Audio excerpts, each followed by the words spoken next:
In the quiet village of Greenstead, Essex, stands a timber-framed church that has endured since the 11th century, representing the oldest wooden building in Europe. It is a structure held together by the simple strength of wooden pegs, entirely devoid of the iron nails or industrial metal bolts that characterize modern construction. 51 massive split oak logs stand upright as the primary walls, interlocking through a sophisticated tongue-and-groove system that has remained tight for centuries. Despite nearly 1,000 years of exposure to the relentless English rain, frost, and neglect, this oak remains load-bearing and perfectly functional today.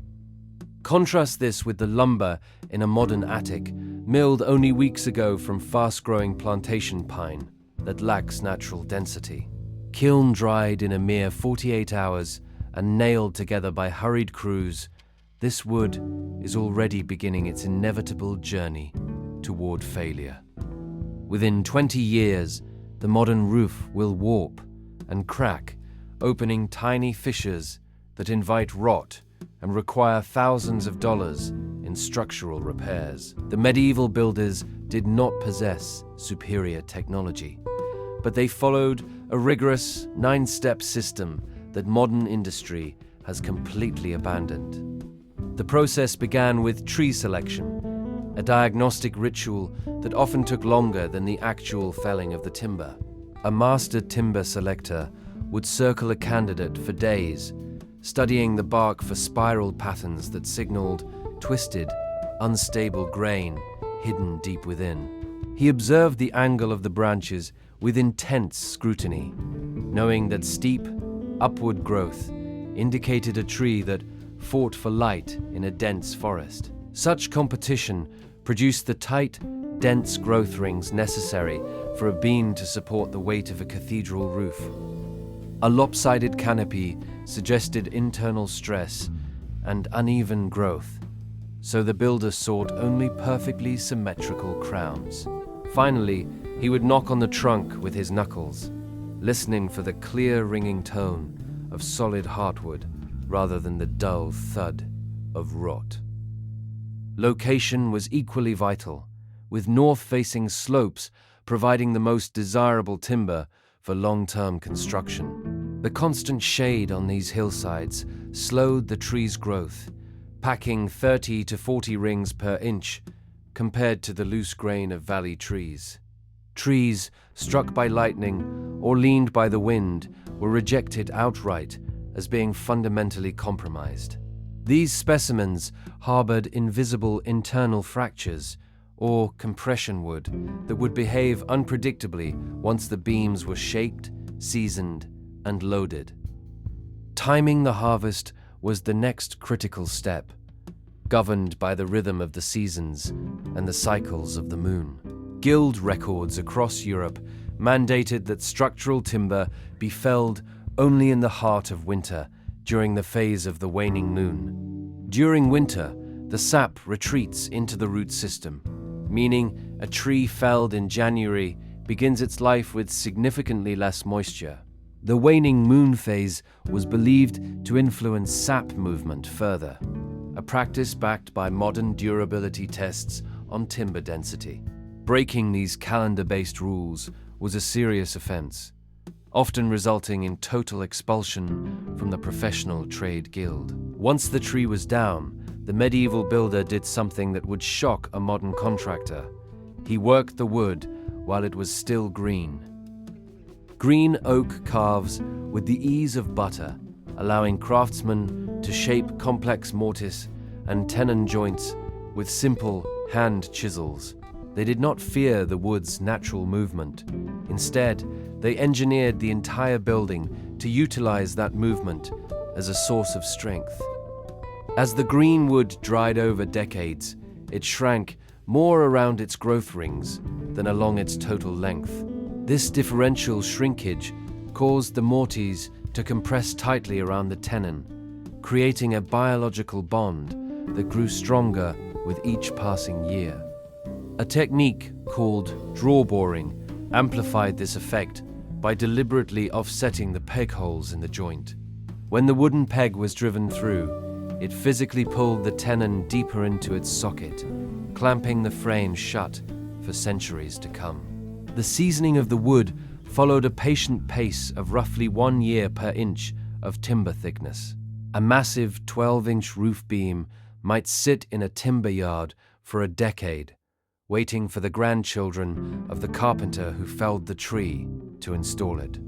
This slow air drying allowed the internal cells to relax and adjust gradually without building up internal tension. In contrast, modern kiln drying forces moisture out in days, causing case hardening where the surface locks while the core remains dangerously wet. Medieval builders also acted as pharmacists of the forest, selecting specific species for highly specialized structural roles. Oak was reserved for the heavy load-bearing posts because its natural tannic acid repels the fungi and wood-boring insects that destroy softer woods. Elm was chosen for waterlogged environments, such as bridge pilings and well linings, due to its unique interlocking grain. Chestnut was used for high vaulted ceilings because its tannins discouraged the insects that attract spiders, keeping the heights clean. Ash provided the shock-absorbing handles for tools and weapons, while yew was the exclusive material of the English longbow. These builders understood that using one species for every job was not engineering, but merely a matter of inventory management. A crucial step in their preservation system involved the total removal of sapwood from every structural timber. This pale outer ring of the tree is soft and nutrient-rich, making it an immediate target for wood-boring beetles and rot. By discarding up to 40% of the log to reach the dense heartwood, the builders ensured the beam would resist decay naturally. Heartwood contains the tree's chemical armor, consisting of oils and resins that make it 5 times more durable than the sapwood. Modern sawmills prioritize board foot yield over longevity, leaving the rot-prone sapwood in critical structural positions. Without the ability to distinguish between the two, modern homeowners live in frames that are essentially ticking clocks of biological failure. The use of wooden pegs instead of iron nails further extended the building's life by eliminating corrosion. Iron rusts and expands, splitting the wood and creating funnels for moisture, while wooden pegs swell and shrink in perfect harmony with the seasons. A medieval timber frame can flex during an earthquake, absorbing energy through its pegged joints and springing back into place.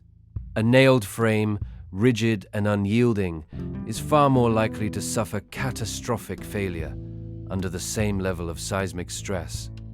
These buildings were also designed to breathe, with deliberate air gaps and massive roof overhangs to divert water.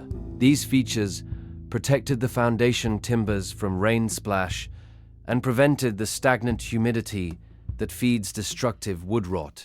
Stone plinths kept the sill beams above the damp earth, a simple architectural choice that saved entire structures from the ground up.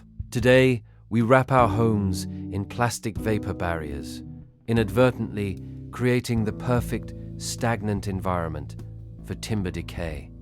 For final preservation, builders used natural sealants like linseed oil to protect the vulnerable end grain of every beam. Some builders went further and charred the wood surface with fire, creating a carbon crust that no fungus or insect could penetrate.